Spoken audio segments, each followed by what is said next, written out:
Hello friends, आपका स्वागत है यूट्यूब चैनल डिक्टेशन क्लब में। आज का dictation SSC stenographer grade C and D 2024 का जो एग्ज़ाम हुआ था उसका स्किल टेस्ट 16 अप्रैल 2025 को हुआ था। उसमें ग्रेड सी में बोला गया था, जो कि 80 शब्द प्रति मिनट की गति से बोला गया था। लेकिन हम इस डिक्टेशन को 3 अलग अलग स्पीड में डाल रहे हैं ताकि आप इसका अभ्यास अच्छी तरीके से कर लें। अगर आपको इसकी पीडीएफ अलग से चाहिए तो आप हमारा टेलीग्राम चैनल नीचे डिस्क्रिप्शन बॉक्स से ज्वाइन कर सकते हैं। इसके अलावा आपको एसएससी प्रीवियस ईयर के और भी डिक्टेशन लिखने हैं तो उसकी प्लेलिस्ट की लिंक भी आपको नीचे डिस्क्रिप्शन बॉक्स में मिल जाएगी। इसके साथ ही हमारे चैनल में डेली एक नया डिक्टेशन दिया जाता है जो कि आप लिख सकते हैं और अपने अभ्यास को निरंतर कर सकते हैं। तो ज़्यादा समय ना लेते हुए डिक्टेशन स्टार्ट करते हैं 5 सेकंड के बाद।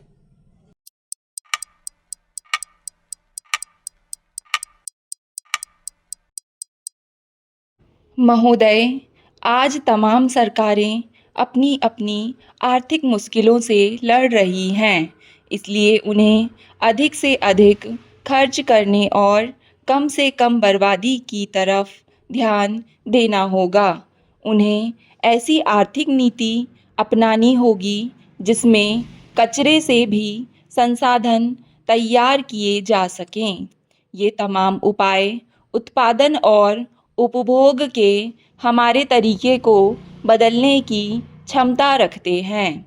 इसलिए आज कोरोना की दूसरी लहर के बीच जब हम पृथ्वी दिवस मना रहे हैं, तब हमें यही संकल्प लेना होगा कि इंसानी गतिविधियां पर्यावरण को दुष्प्रभावित ना कर सके। अब इस पर विचार विमर्श करने का वक्त नहीं रहा। ज़रूरत युद्ध स्तर पर काम करने की है। वास्तविक नियंत्रण रेखा पर चीन लगातार समझौते का उल्लंघन कर रहा है। सोमवार को एक बार फिर चीनी सेना के जवानों ने पूर्वी लद्दाख में हमारी एक अग्रिम चौकी के करीब आने की कोशिश की और जब हमारे सैनिकों ने उन्हें रोका तो उन्होंने फायरिंग शुरू कर दी। नियंत्रण रेखा के दक्षिणी किनारे पर हुई यह गोलीबारी पिछले साल हुई एक खूनी झड़प की अगली कड़ी है। इस घटना से पहले वर्ष 1975 में चीन के साथ लगी हुई वास्तविक नियंत्रण रेखा पर गोलियां चली थीं, जिसमें चीन के सैनिकों ने असम राइफल्स के हमारे जवानों पर घात लगाकर हमला किया था। इन घटनाओं से साफ है कि हमारा पड़ोसी देश लगातार हमें परख रहा है। वह यह जांचने की कोशिश कर रहा है कि हम किस हद तक अपनी सीमा की रक्षा के लिए तैयार हैं। सवाल यह है कि चीन से लगी हमारी उत्तरी सीमा पर हालात काबू में क्यों नहीं आ रहे हैं। इसके कई कारण हैं। पहली वजह तो चीन की कुत्सित मंशा है। वह यह जानता है कि भारत शांति का हिमायत करने वाला देश है और बातचीत के ज़रिए ही हर एक मसले को सुलझाने की इच्छा रखता है। वर्ष 1962 में उसने इसका अनुभव भी किया है, इसलिए वह समय समय पर सीमा पर अपनी फौज की गतिविधियां बढ़ाता रहता है ताकि भारत के कुछ और इलाकों को अपने कब्ज़े में ले सके। उल्लेखनीय है कि सीमा के निर्धारण का काम चीन की वजह से ही अब तक नहीं हो सका है और इसी के कारण अब वह हमारे कई हिस्सों को अपना बताने लगा है। ताज़ा गोलीबारी की एक वजह विवादित सीमा क्षेत्र में भारत की मजबूत होती स्थिति भी है। दरअसल यह ऐसा इलाका है जहां दोनों देशों के सैनिक गश्त करते हैं और कभी-कभी एक दूसरे के आमने-सामने आते रहते हैं। लद्दाख के इसी इलाके में पहले भी चीन ने ऐसी हरकत की थी। तब से कम ज़्यादा यहाँ उसी का दखल रहा है, परंतु हमारी विशेष सैन्य दस्ते की पिछली कार्रवाई के बाद यहाँ हमारी स्थिति मजबूत हुई है। अब चीन इसी बात से परेशान हो रहा है।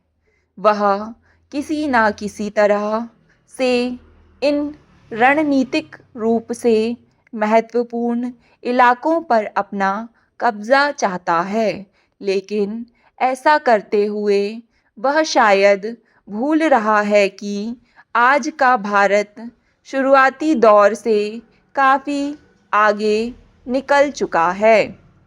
चीन की समझ में यह भी नहीं आ रहा है कि भारत अब रक्षात्मक होने के साथ-साथ आक्रामक प्रतिक्रिया क्यों दिखाने लगा है। वह बेशक यह दावा करे कि अमेरिका की सह पर भारत जवाब देने लगा है, मगर हकीकत यही है कि भारत ने अपनी चीनी नीति में व्यापक बदलाव किए हैं। सबसे पहले तो उस पर आर्थिक निर्भरता कम की गई, फिर सैन्य नीति में बदलाव करते हुए नियंत्रण रेखा पर निगरानी करने वाले जवानों को यह अधिकार दिया गया कि वे आत्मरक्षा में गोली भी चला सकते हैं। इससे चीन को दो तरफा चोट पहुंची है। आप जानते हैं कि पिछले दिनों पाकिस्तान को अमेरिका और चीन से काफ़ी मदद मिली है। रक्षा मंत्रालय की रिपोर्ट में भी कहा गया है कि पिछले साल अमेरिका ने पाकिस्तान को एक बड़ी धनराशि फौजी सहायता के रूप में दी है। आज जहां हम फौजी सामान के लिए अपने कारखानों की मदद से अपनी शक्ति बढ़ाने का प्रयत्न कर रहे हैं, वहीं पाकिस्तान संसार के अन्य देशों से फौजी सामान खरीद रहा है। अपनी नीति के कारण वह सभी देशों से लाभ उठा रहा है। यही मेरा सुझाव है कि यह सदन इस गंभीर विषय पर सभी प्रकार की दलगत एवं क्षेत्रीय भावनाओं से ऊपर उठकर विचार करे।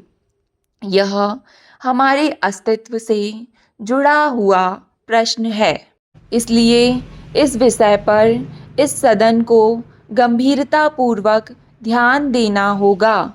हमें भी अपनी सैन्य शक्ति बढ़ाने के लिए संसार के अन्य देशों से अधिक फौजी सामान खरीदना चाहिए। आज चीन ने तिब्बत की सीमा पर बहुत बड़ी फौज लगा रखी है। वर्तमान घटनाओं से यह पता चलता है कि संसार का हर देश अपनी सुरक्षा के बारे में चिंतित है और उसके लिए प्रयत्न कर रहा है। इस दृष्टि से अन्य देशों की तरह हमारे देश में भी रक्षा मंत्रालय का बहुत महत्व है। महोदय, मुझे इस बात की खुशी है कि जहां अन्य मंत्रालयों की उनके पिछले साल के कामों के बारे में काफ़ी आलोचना हुई है, वहाँ इस मंत्रालय की सबसे कम आलोचना हुई है। इससे पता चलता है कि इस मंत्रालय ने पिछले साल काफ़ी अच्छा काम किया है। हमारी वर्तमान सरकार का कर्तव्य है कि सेना के हौसले को कभी गिरने ना दे और उन्हें हर तरह की सुविधा प्रदान की जाए, जिससे उनका आत्मविश्वास बढ़े।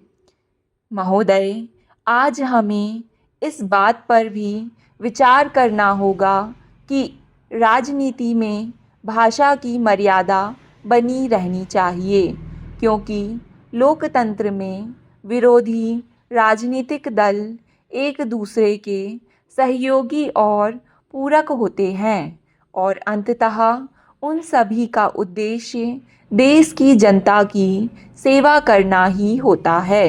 यह प्रख्यात विद्वान ने कहा था कि लोकतंत्र की सुरक्षा और उसकी जीवंतता इसी बात से पता चलती है कि वहाँ के राजनीतिक दल किस प्रकार से व्यवहार करते हैं और राष्ट्रीय हितों को लेकर क्या नज़रिया रखते हैं।